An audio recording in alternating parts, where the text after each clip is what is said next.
Looking across this beach, we see mainland China and the major metropolitan city of Xiamen, which is just 2.5 to 3 kilometers away. This is peculiar because we are currently standing on land which is administered by the Republic of China, more commonly referred to as Taiwan, meaning that this land is contested and, as stated by Xi Jinping, will be united with the PRC even if force is required.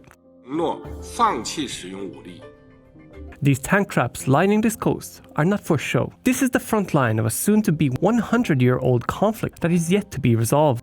Much speculation has been made about whether or not China could successfully invade the island of Taiwan. How would the warfare be conducted? And most importantly, would America come to aid Taiwan, potentially causing the next Great War? But what is often overlooked and less discussed is the fact that the current front line for this dormant conflict was established back in 1949 during the Battle of Guningtou on Kinmen Island. And if conflict was to restart, the first shots would once again be fired right here. So let's get back to the start. Why are there two Chinas? What happened during the Battle of Guningtou? How did it change the course of history in Asia Pacific? And what is the legacy of this conflict for the islanders of today? Let's roll. The reason why we have two Chinas today is because the Chinese Civil War, which started in 1927, has never been formally concluded. No armistice or peace treaty has ever been signed between the two opposing governments, the Republic of China, ROC, also referred to as the Kuomintang, and the one led by the Chinese Communist Party, the CCP. During the early stages of this war, Chiang Kai-shek, the leader of the nationalist government, reigned supreme and maintained overall control of China for over 2 decades. But things started to shift after the Japanese invasion during the Sino-Japanese War and World War II thereafter. For a short period of time, the two opposing factions had to unite in order to avoid being overrun from the much more advanced Japanese forces. But the burden of defense was not carried equally. Essentially, the Republic of China troops did the brunt of the fighting, especially during the siege of Shanghai, which started in August of 1937, sometimes referred to as Stalingrad on the Yangtze. As a result, the ROC took a lot of losses. Mao Zedong, soon to be the chairman of the Chinese Communist Party, predicting that the Japanese would lose the war by 1943, started preparing for the resumption of the Civil War well in advance. And it wasn't just the loss of ROC's fighting force that gave the CCP an opportunity, but also post-war hyperinflation and the seeming inability of the nationalist government to deal with it. To cut a complicated topic short, the people lost faith in the nationalistic Republic of China government over a number of economic issues, and the communists started to seize power and gather support. So as World War II concluded, the Chinese Civil War resumed.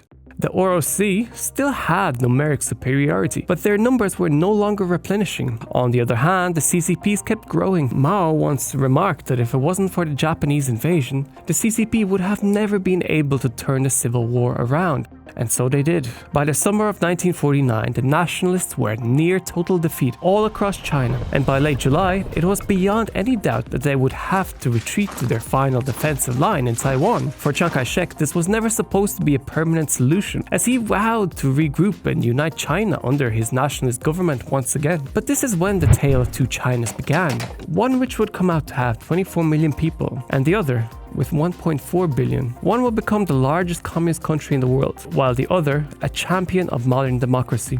The city of Xiamen would have been the perfect location for which the communist forces could launch a Taiwan offensive from. The location just had one problem. The nationalist forces were just way too close and had the capability of harassing any ships trying to leave Xiamen's ports, as they were occupying the strategically situated Kinmen Island. Chiang Kai-shek saw the advantage of holding on to Kinmen, while the nearby city of Xiamen was a lost cause along with the mainland. The Battle of Xiamen lasted 2 days. It was an expected outcome, a smashing victory over its demoralized ROC defenders who did not put up much of a fight.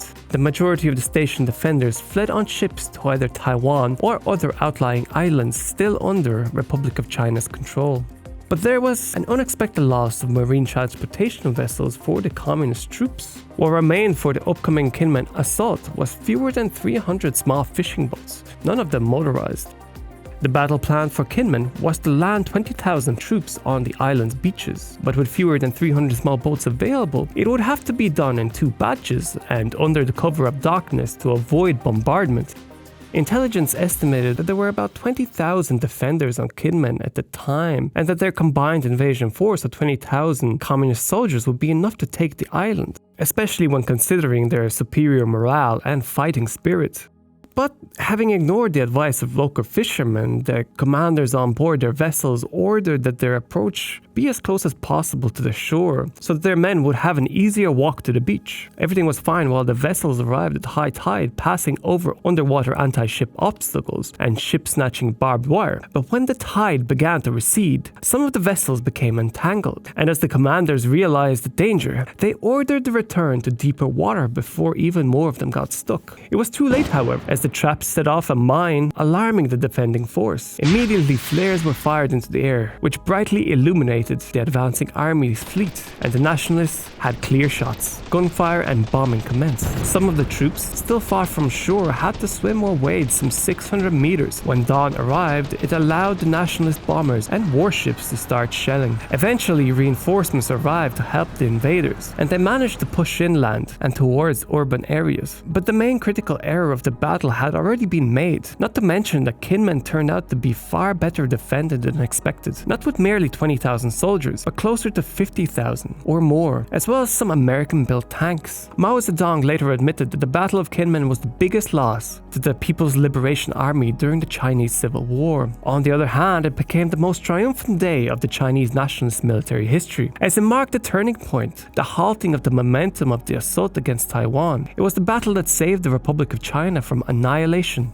Truman had all but given up supporting Chiang Kai-shek's government, as the White House largely blamed him and his government for the loss of China to the communists, and Washington fully expected nationalist defeat, including the loss of Taiwan. But the Battle of Kinmen changed all of that. As a result of the victory, the Truman administration initiated contact with Chiang for the first time since 1948, officially declared that the US government would support his efforts towards reform and democracy in Taiwan. This was an enormous morale boost for Chiang Kai-shek and his defeated government. He now had Washington's support for using Taiwan as a base from which he might stage a comeback to the mainland. The US would not involve itself directly, but its indirect support was enough to shift the power balance temporarily and to pause the war indefinitely. It also marked the beginning of official American recognition of the Republic of China in Taiwan, which lasted until the 1970s. Kinmen was also the beginning of a chain of events that shaped the Korean and Cold Wars by altering the power balance of the entire region. The failure to take the island left it in the hands of the nationalists and crushed any chances of definitively ending the war for the communists. This was by no means the end of hostilities, however. From 1954 to 1955, the first Taiwan Strait crisis occurred when the People's Republic of China shelled Kinmen Island and sent in its troops. The US, which initially was reluctant to side with anyone, finally took the side of the Republic of China and warned off the communists. It didn't work. People's Liberation Army continued its bombardment of Kinmen. Unluckily for Mao, this also resulted in the death of two US military advisors, prompting the US to consider the use of nuclear weapons. But President Eisenhower declined the recommendation of his chief of staff and resisted involving the US troops in the conflict. The talk of nuclear weapon use and the destruction of the Red Chinese government, plus the Soviet Union's lack of willingness to support PRC with nuclear retaliation, led to PRC backing down, and Mao finally expressed the willingness to negotiate and discontinued attacks on Kinmen. Not for long, however. The second Taiwan Strait crisis began just 3 years later, the first serious nuclear crisis. The PRC shelled Kinmen and the Matsu Islands as a way to probe the extent of the United States' defense of Taiwan's territory. In the days after shelling began, the American Joint Chiefs of Staff had determined to defend the islands, even if defense necessitated a nuclear response. The Eisenhower administration even sent the US Navy's 7th Fleet to help protect and facilitate supply lines in the area. The US Air Force was also deployed, greatly reinforcing ROC's air defense capability. Naturally, the communist troops were repelled. As this crisis cooled down, it was replaced by the passive-aggressive activity of bombarding each other with shells containing propaganda leaflets. This arrangement continued until the normalization of diplomatic relations between the United States and the Communist People's Republic of China in 1979.